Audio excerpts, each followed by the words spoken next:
O posledicama majskih događaja, reakcijama Beograda, Prištine i međunarodne zajednice razgovarali smo sa Miodragom Milićevićem iz nevladine organizacije Aktiv. Miodraže, hvala što govoriš za Alternativnu. Prvo pitanje je gde smo godinu dana kasnije? I dalje smo naravno u Mitrovici i dalje se borimo sa manje više istim problemima i dalje pokušavamo da nekako dopremo do onih koji donose odluke i predoče im u stvari kakve su to sve probleme do sada svi ovi ljudi na severu naravno preživjeli i kakve bi bile neke od tih promjene koje su nužno neophodne kako bi se situacija do neke mere stabilizovala, to pre svega mislim na političku situaciju i koja bi uvela možda četav ovoj turbulentni period u neke možda malo neke mirnije okvire. Međutim, ono što jeste daleko zabrinjavajuće u ovom trenutku jeste stvari užasno veliki odliv ljudi koji odlaze odavde i da je ovo zapravo ne samo vladavina u posljednjih godinu dana na severu, nego u posljednjih 3 godine niz nepopularnih odluka koje su direktno pogodile sever u stvari uticao na veliki broj ljudi da bilo da ode odavde ili da već razmišlja o odlasku sa severa Kosova u možda centralnu Srbiju ili dalje. I to su otprilike razmjere štete koje su ogromne za nas kao zajednicu.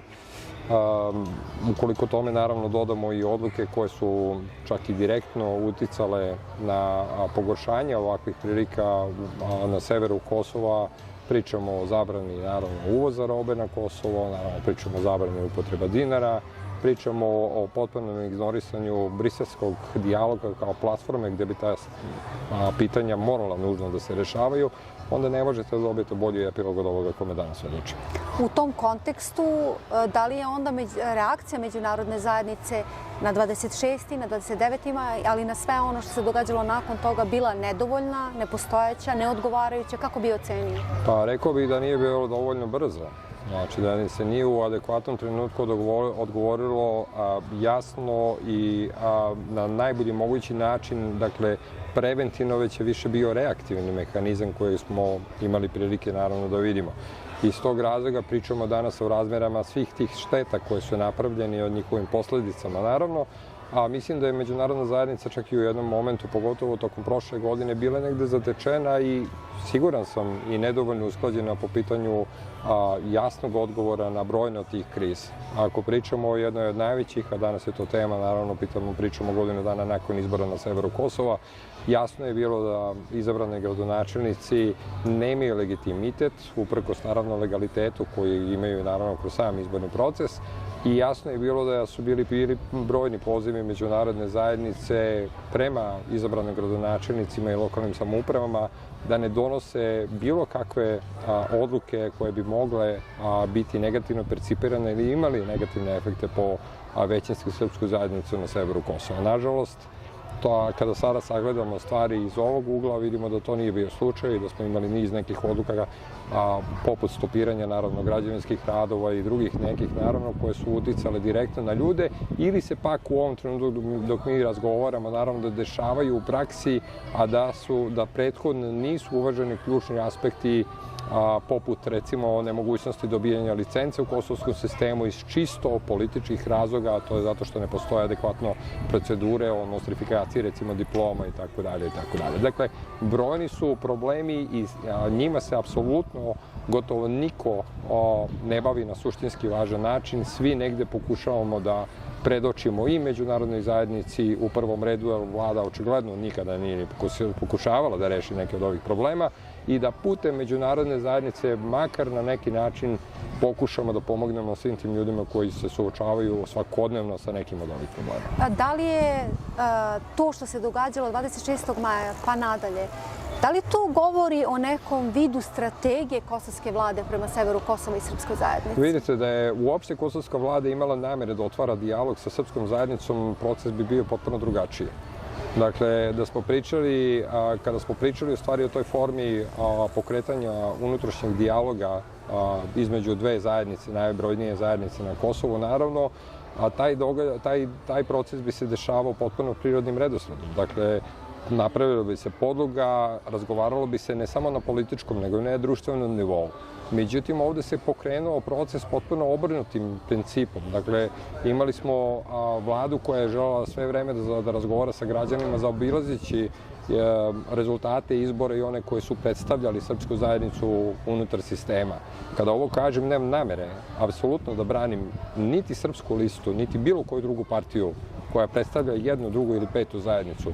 Ovde pričamo o procesu i o poštovanju izbornih rezultata i o važećim institucijama, pre svega o centralnoj skupštini koje je mesto u stvari gde bi trebao da se vodi taj politički dijalog. Nakon njega, drugi nivo, a to je taj društveni dijalog o kome pričam sada, je morao da dođe kroz formu direktne podrške političkih predstavnika i vladajuće partije i opozicije, kako bismo došli do nekog minimuma konsenzusa oko toga kakav je zajednički interes kako nas Srba, tako i Albanaca. Da li nam je zajednički interes da odbranimo princip multietničkog Kosova i da rešavamo problemi ili da kandidujemo teme koje bi vodile ka rešavanju tih problema, ili će se naravno odraditi na način kao što je ova vlada upravo pristupila tome, a to je da se umesto takvog principa vođenja unutar kosovskog dijaloga pribegla principu razmeštanja specijalne jedinice kosovske policije na sever, koje je zaista napravilo ozbiljan problem i štetu ne samo srpskoj zajednice, nego produbilo međusobno nepoverenje kako lokalnog stanovništva prema centralnoj vlasti, tako i uopšte na nivou obe zajednice. Da li je u tom kontekstu Beograd mogao da uradi više ili nešto? Apsolutno jeste. Apsolutno jeste i siguran sam da jeste mogao i morao da uradi daleko više, time što je pre svega morao da bude daleko agilniji u nastavku briselskog procesa i da isključivo i jedino insistira da se proces rešava putem briselskog dijaloga i nikako drugačije. I da se postepeno poput toga pitanja koje su prethodno usaglašena, odnosno dogovori koji su prethodno naravno postignuti, kandiduje po redosledu, kao što jeste to utvrđeno ne samo briselskim procesom, nego i Ohridskim sporazumom, naravno, kako bi se tačka po tačka postepeno rešavali. To je bio jedini put koji je treba da obezbedi stabilno političko okruženje koje bi, siguran sam, u praksi značilo gotovo minimum trzavica na samom terenu, uz, naravno, aktivnu podršku ka procesu koji bi vodio i ka formiranju zajednice svih opština, a i ka implementaciji sporazuma koji su, kao što se sećamo, teškom mukom sprovedeni, znači sporazum o slobodi kretanja po pitanju tablica, naravno energetski sporazum i tako dalje. Da li bi novi lokalni izbori promenili nešto ili bi to učinili izbori gde bi došlo do smene vlade, odnosno gde bi došlo do smene sadašnjeg premijera? Dakle, da li bi lokalni izbori promenili nešto ili bi to ipak učinili oni gde više kosovski premijer ne bi bio Aljbin Kurti? Vidite, ako pričamo o lokalnim sredinama, jasno je da bi konkretno na severu novim izborima došlo, siguran sam, do neke vrste političke stabilnosti na terenu. To je veoma jasno i taj proces će se pre ili kasnije dogoditi. Ako ništa drugo, barem po prirodi stvari, odnosno uzimajući u obzir naravno etnički sastav svih ovih opština na severu Kosova. Dakle, pre ili kasnije to je neminovnost i to će se sasvim sigurno dogoditi i ovaj period sada, poslednjih godinu dana i verovatno predstojećih takođe godinu dana, je čisto gubljenje vremena i apsolutno ničeg drugog osim toga.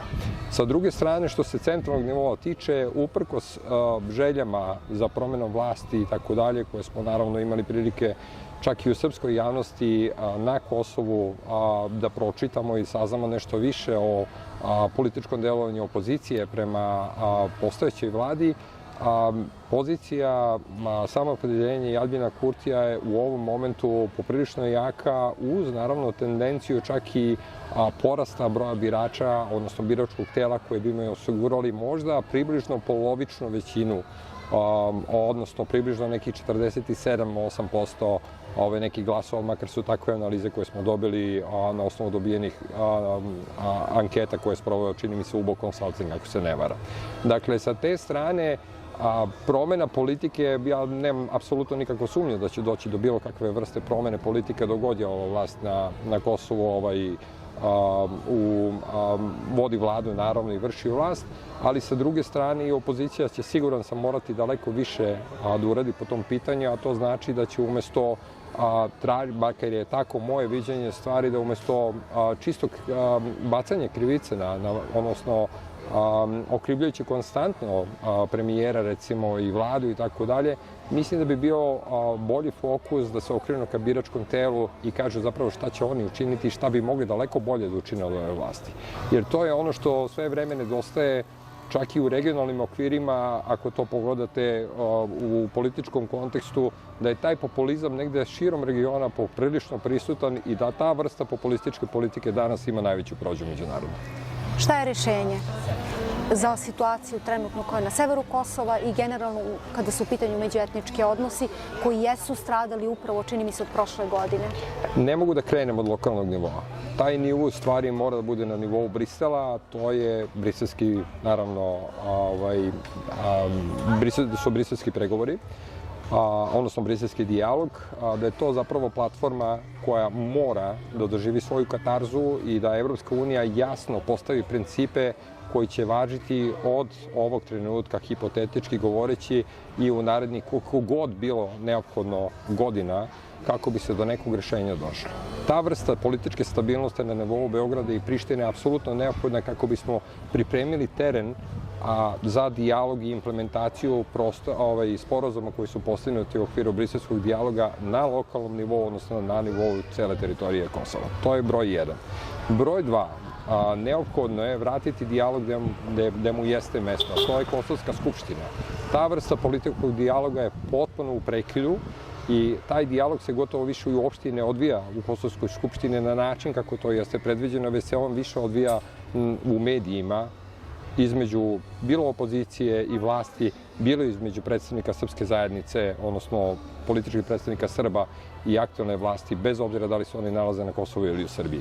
I broj 3, svemu ovome je neophodno, ako budemo uspeli da dobacimo do ta dva nivoa, pokretanje suštinskog društvenog dijaloga na celoj teritoriji Kosova, pogotovo u mešovitim sredinama, koje bi značilo u stvari uvod u jednu vrstu reaktiviranja zajednice u nastojanju da se dođe do neke vrste konsenzusa oko tog zajedničkog minimuma interesa, makar na tom lokalnom nivou. To bi bilo neke 3 ključne tačke. Naravno, nije neophodno napominjati koliko je neophodno rešiti u ovom trenutku sada urgentnost pitanja dinara, urgentnost ukidanja, odnosno suspenzije odluke, verbalne odluke vlade Kosova o zabrani uvoza robe na Kosovo, što bi bio uvod u stabilizaciju prilika i postepenog, da kažem, uspostavljanja neke vrste poverenja u sistem sam po sebi. Ovakva situacija kako jeste sada sasvim sigurno neće doprinuti tome.